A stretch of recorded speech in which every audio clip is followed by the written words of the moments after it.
Visa believes that greater financial knowledge can empower individuals of all ages to better manage their money and improve their quality of life. As a private sector leader in financial education, Visa has developed award-winning education programs for students and consumers worldwide for more than 30 years. Practical money skills have been used in 48 countries and 19 languages and has empowered millions of adults, educators, and students of all ages to take control of their finances. The Practical Money Skills website offers free, top-quality, and easily accessible financial education materials for every age and skill level from children through adults, including personal finance articles, financial calculators, money guides, and comics from Visa and Marvel Custom. Visa understands that teaching individuals about money through edutainment and gamification is an effective means of demystifying a complicated subject by using the compelling and familiar medium of video games to learn while having fun. Two of our most popular resources are financial football and financial soccer. Visa and the National Football League teamed up to help teach financial concepts with Financial Football, a fast-paced, interactive game that engages students while teaching them money management skills. Visa's FIFA World Cup-themed Financial Soccer is a free educational video game that tests players' personal finance skills as they try to advance down the field. In the Payoff game, play the role of Alex or Jess, two up-and-coming video bloggers who are preparing for a life-changing video competition while managing their finances and handling unexpected events. In addition to foundational skills building with Practical Money Skills, PracticalBusinessSkills.com offers guidance on creating, managing, and growing a small or micro business, and empowers everyday people to realize the dream of becoming their own boss. Visa has partnered with financial institutions, governments, schools, and nonprofits to provide free, high-quality financial education resources. Many of our partners have co-branded our financial education sites and used our content to power their own financial education efforts. No matter your age, skill level, or learning style, Practical Money Skills can help you take control of your finances and build a stronger financial future. To learn more, visit PracticalMoneySkills.com.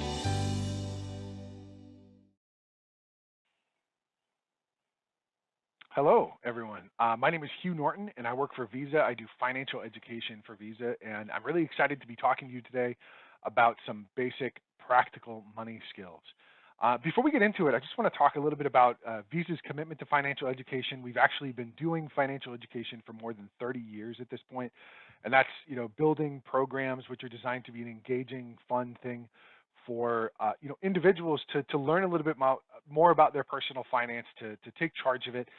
So I encourage you to check out PracticalMoneySkills.com. That's PracticalMoneySkills.com. That's Visa's financial education website.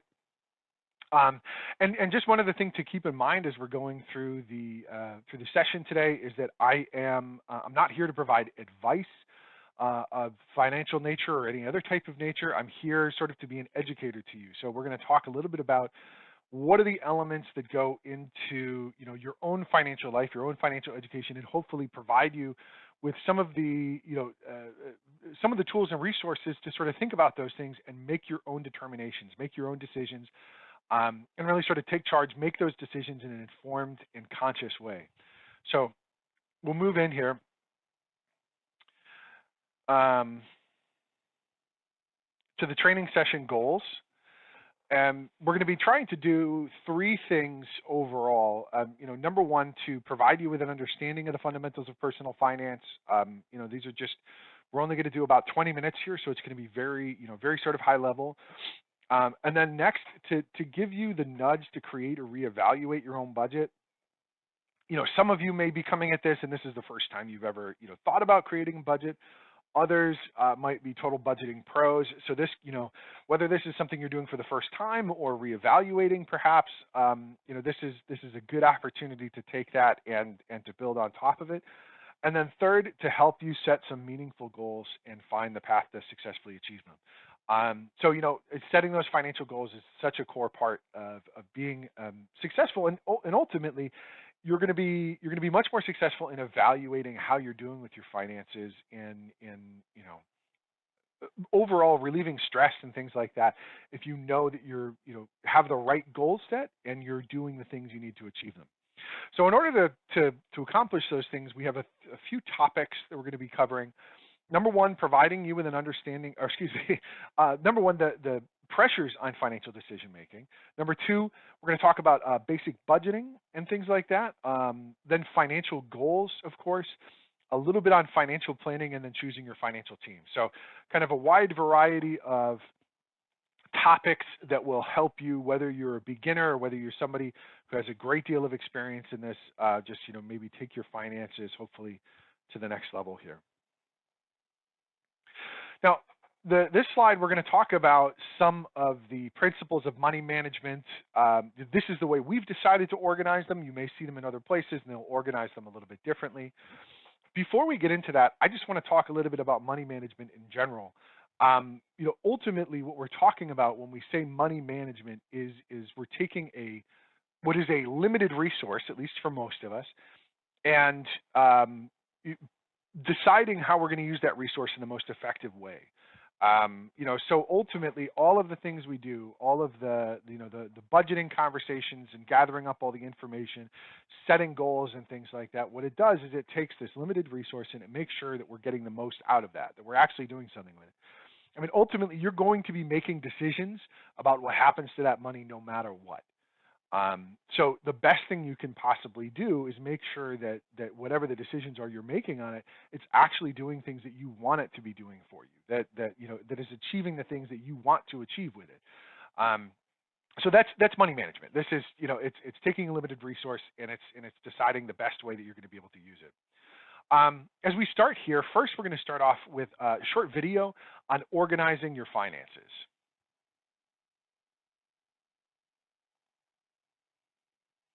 Okay, fantastic. And as we come back from organizing your finances, I mean, one of the things that I also want to think about, have you think about as we're talking about this, is just ultimately across all of these things, these are all a way of just trying to make sure that you're actually living within your means. And sometimes this is going to be out of your control, but much of the time, you might be able to make some simple decisions which will help you to actually live within your means. So you're going to set up and follow the budget. You know what's coming in. You know what's going out.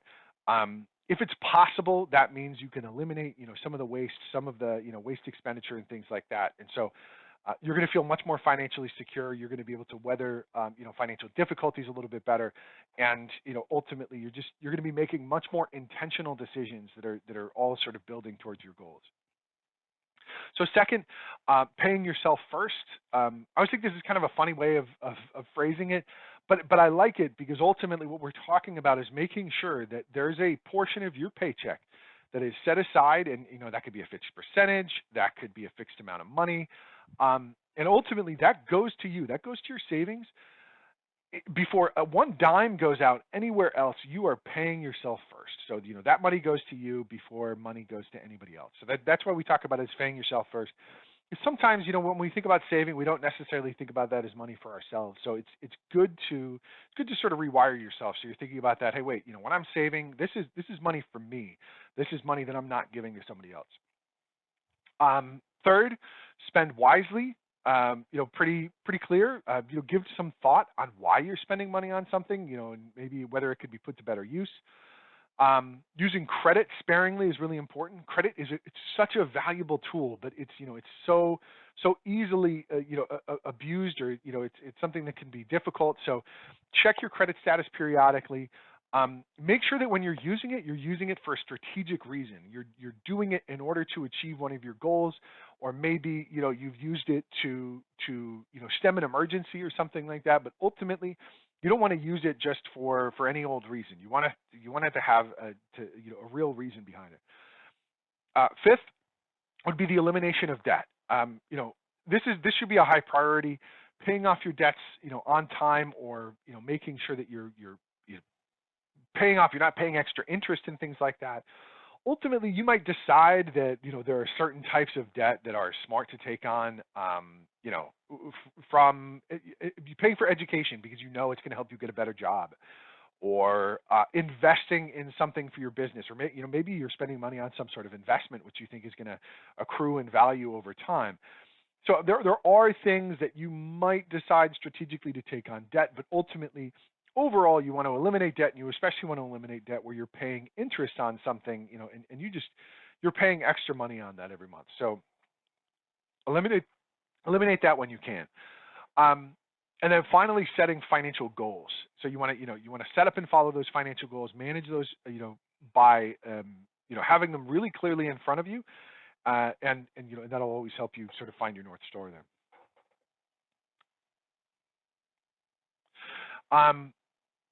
Now, the three components of having the right mindset when you go into finance, this is something we first thought about almost from from an athletic standpoint, that you want to have the right attitude, you should want it to work, you should be dedicated to it. This should be something that you understand why you're doing it. This is part of the reason why we want to spend so much time on things like goal setting, because we want to have really clearly in mind how this is going to be beneficial to us, and having those clear goals helps to have that right attitude, helps to set that right attitude. Second, the discipline and tracking it consistently. Part of this goes into the budgeting aspect, and when we're disciplined and we're tracking consistently, that's we're keeping a successful budget, we're keeping ourselves on task, and we do it over time. And then finally, it's persistence. Making it a lifelong habit. This is not something where if you do it and then you just do it for a week, it's going to work. And I think we'll talk about this a little bit later, but sometimes that can happen where you can go out there and get really excited about something, and then for a variety of reasons lose enthusiasm quickly. So make sure you're setting yourself up for success and keeping at it, because this is the type of thing where it will pay off over time. Next, we're going to go into financial goals. Good financial goals are SMART goals. Financial goals are typically broken down into 3 categories of, short, medium, and long term. I'm sure that you can have many different sort of breakdowns of this. The way we choose to look at it is, say those short terms are up to a year. Medium term might be 1 to 10 years, and then long term would be more than 10 years, maybe that type of retirement goal. So well-stated financial goals have the characteristics of being SMART.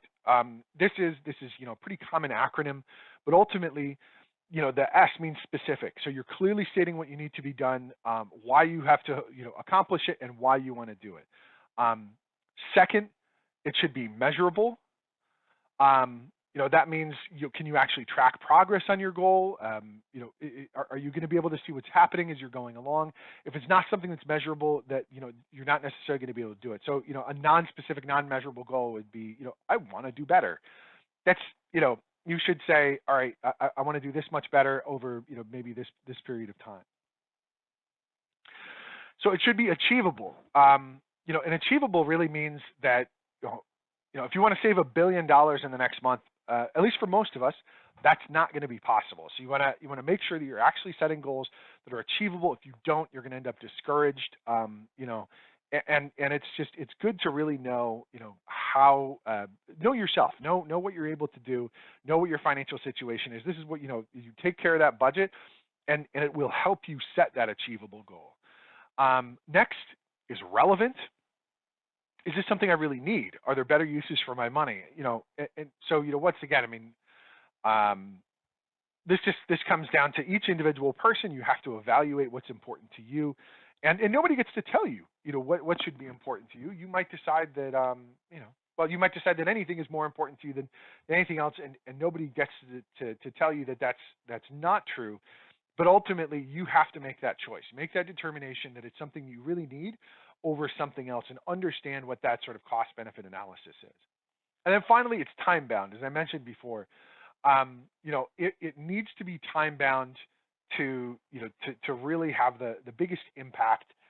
If you just have an open-ended goal, it really commonly it's just going to be something that's going to be left by the wayside. We're not going to necessarily circle back around to it. So time bound is really key. So you want to save that $1 billion, but you're going to give yourself 20 years to do it, if that's achievable for you.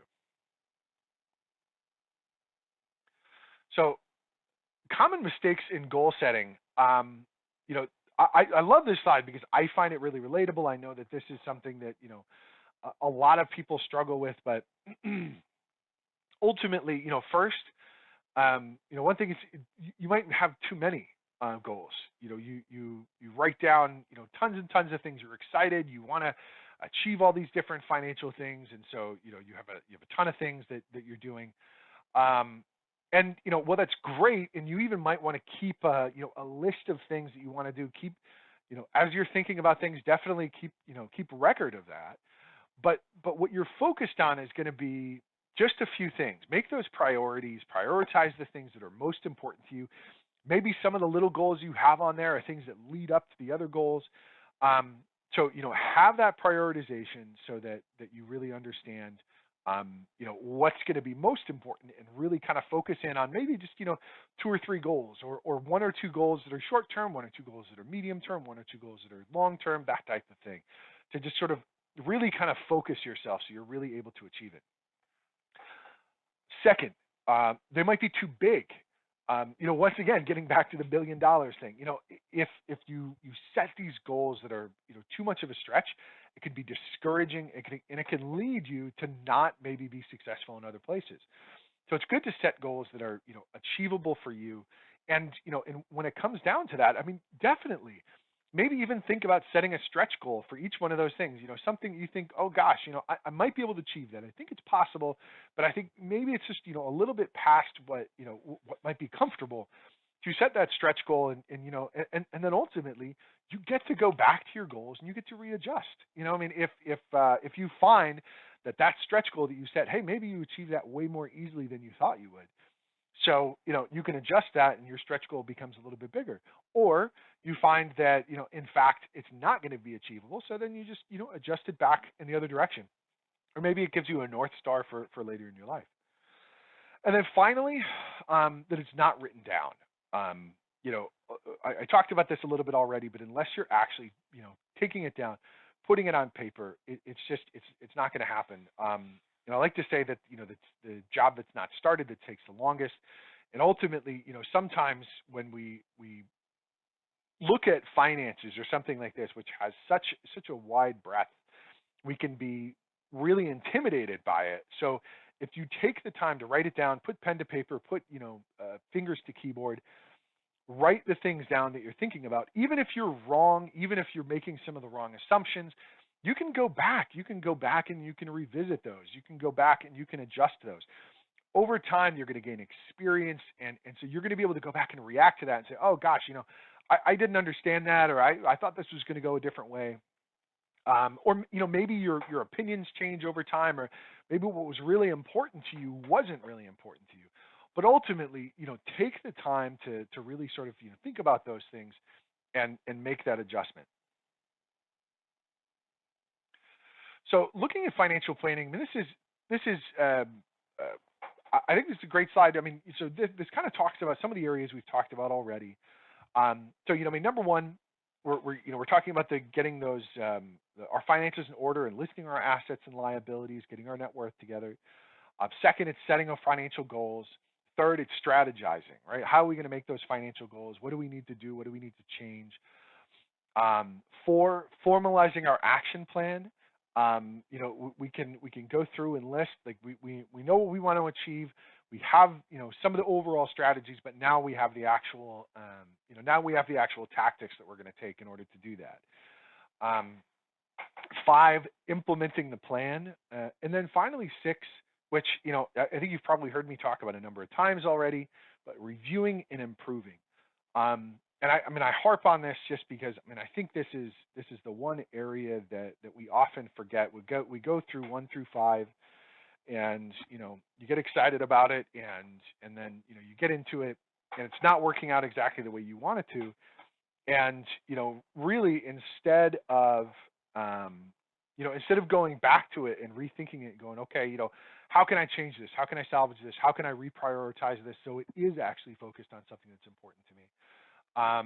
How can I make decisions which are going to lead towards my goals being done? Because now you've made mistakes, right? So you've made mistakes, you've learned, you can build off that learning, you can review, you can improve your plan, and it's going to allow you to come back much stronger. And now you're going to have a much more achievable financial plan. And even if, once again, even if you need to adjust that one again, that's fine. I mean, this is all sort of stages of building and learning, all sort of stages of building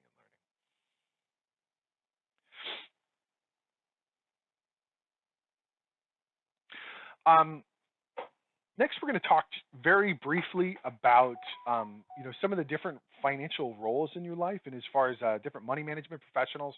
So number one, I guess what I'd say about these is that these are different professionals you could call on if you have difficulty managing your finances. I mean, even if you don't have difficulty managing your finances, you might decide that you want to work with one of the people on this list, or multiple people on this list.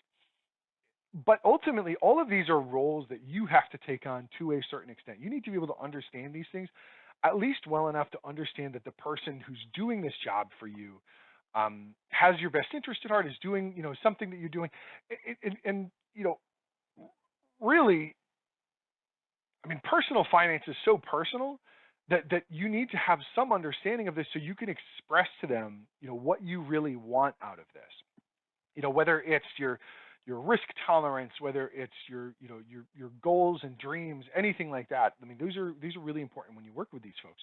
So once again, whether these are jobs you're doing yourself or whether these are jobs that you're paying somebody else to do, it's important to have some understanding of what they are. So you have your tax advisor, obviously, and as far as a qualified tax expert, or maybe you're doing your taxes by yourself. Credit counselors may be a little bit different, but if you do get into trouble with credit, it's very important. I mean, it can be really, really beneficial to work with a credit counselor to help you manage debt. Find the resource to get your debts under control and manage monthly payments, all that sort of stuff. Next, the financial planner can really sort of help you superpower your finances, take them to the next level.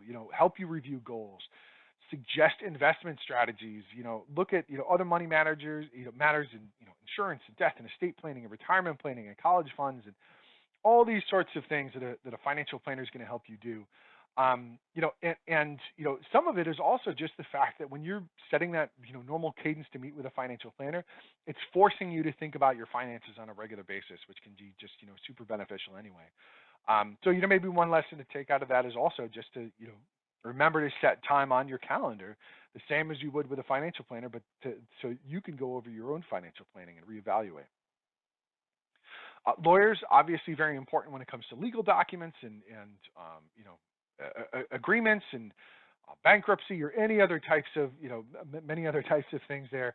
And then certified a public accountant who can help you ensure your finances are in order and identifies ways you can save money. And accountants can be really, really useful to work with in a number of situations. So this is a good financial team. I mean, there could be other roles, but these are a lot of people to sort of think about working with. But these are all roles that are going to have to be done in your life here. So now, just to quickly consider long-term financial planning, and sort of think about what that means over the course of time.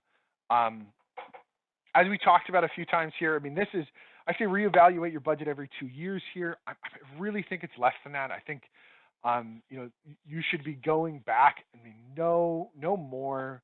I mean, definitely no more than, or no longer than 2 years. Probably better at least once a year. And then, I mean, really, in an ideal world, you're probably going back and looking at your spending most effectively.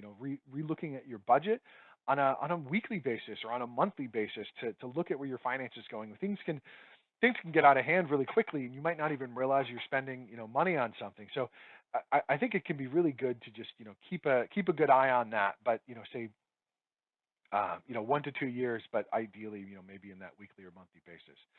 Understand your net worth too. I mean, going through the process of recalculating your net worth.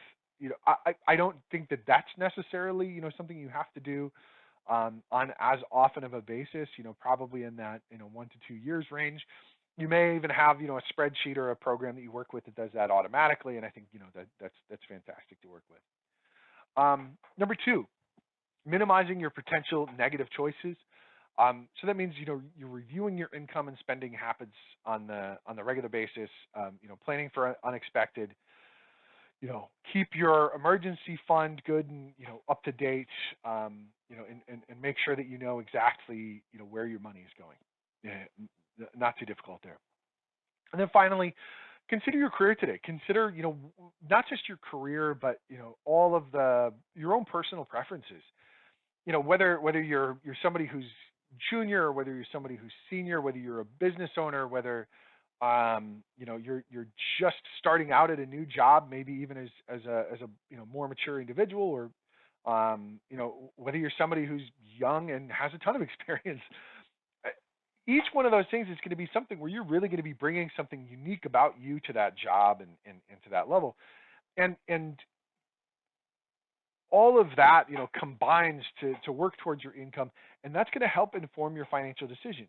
Think about what that means for your career path. What do the next 2 years mean? What are the next 5 years likely to mean for your career path, and longer? And those can sort of help you. Are you closer to the end of your career path where you want to think about cutting down risk and increasing your savings, or increasing the number of things that you're going after that are going to be sort of those low risk investments? Or are you maybe a little bit younger and maybe you want to you're farther away from retirement, so that you can be maybe a little bit more aggressive in the way that you're pursuing investments, or business opportunities, that type of thing. So consider all of those things together, and those are going to help you really sort of make much more solid financial decisions that are right for you, sort of programmed exactly for you. um, so we've talked over the course of this about a few different things. um, why is it important to live a life with financial discipline? Setting good financial goals, developing strategies to meet those goals. A little bit about the financial planning process, and I think there's a lot more to be said. There's a lot more to be learned, and we'll talk about Visa's Practical Money Skills website here in a minute.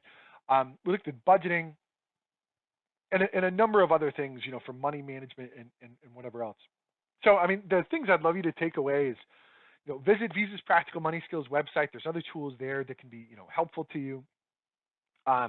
There's a workbook that you can download from there, which is a Money 101, which kind of looks at the whole soup to nuts experience on finances, and from a very sort of high level.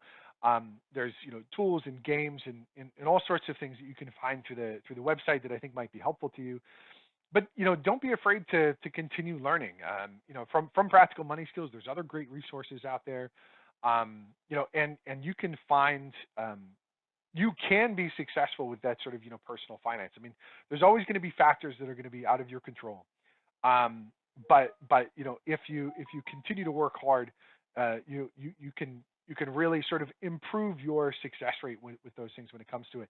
And don't be afraid, like I said, to get stuck into it quickly, and write it down. Don't be afraid to be wrong, especially at first, and then adjust as your experience level comes up, as your preferences mature and all that sort of stuff, as you really start to understand yourself. So thank you very much, and I hope you enjoyed this. I know I did, and we'll talk to you soon.